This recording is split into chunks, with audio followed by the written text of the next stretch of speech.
Hello दोस्तों, नमस्कार। आज की कहानी है किसान की घड़ी। एक बार एक किसान की घड़ी कहीं खो गई। वैसे तो घड़ी कीमती नहीं थी, पर किसान उसे भावनात्मक रूप से जुड़ा हुआ था और किसी भी तरह उसे वापस पाना चाहता था। उसने खुद भी घड़ी खोजने का बहुत प्रयास किया। कभी कमरे में खोजता, तो कभी बाड़े में, तो कभी अनाज के ढेर में। पर तमाम कोशिशों के बाद भी घड़ी नहीं मिली। उसने निश्चय किया कि वो इस काम में बच्चों की मदद लेगा और उसने आवाज लगाई, सुनो बच्चों, तुम में से जो कोई भी मेरी खोई घड़ी खोज देगा, उसे मैं 200 रुपए इनाम में दूंगा। फिर क्या था, सभी बच्चे जोर शोर से इस काम में लग गए। वे हर जगह की खाक छानने लगे, ऊपर नीचे बाहर आंगन में हर जगह, पर घंटों बीत जाने पर भी घड़ी नहीं मिली। अब लगभग सभी बच्चे हार मान चुके थे और किसान को भी यही लगा कि घड़ी नहीं मिलेगी।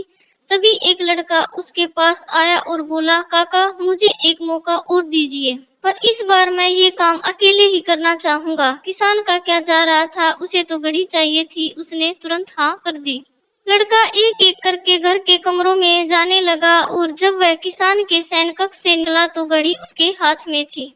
किसान घड़ी देख प्रसन्न हो गया और अचरज से पूछा, बेटा, कहाँ थी ये घड़ी, और जहाँ हम सभी असफल हो गए, तुमने इसे कैसे ढूंढ निकाला? लड़का बोला, काका, मैंने कुछ नहीं किया, बस मैं कमरे में गया और चुपचाप बैठ गया और घड़ी की आवाज पर ध्यान केंद्रित करने लगा।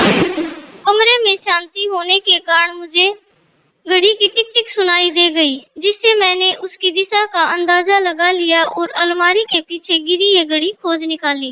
फ्रेंड्स, जिस तरह कमरे की शांति घड़ी ढूंढने में मददगार साबित हुई, उसी प्रकार मन की शांति हमें लाइफ की जरूरी चीजें समझने में मददगार होती है।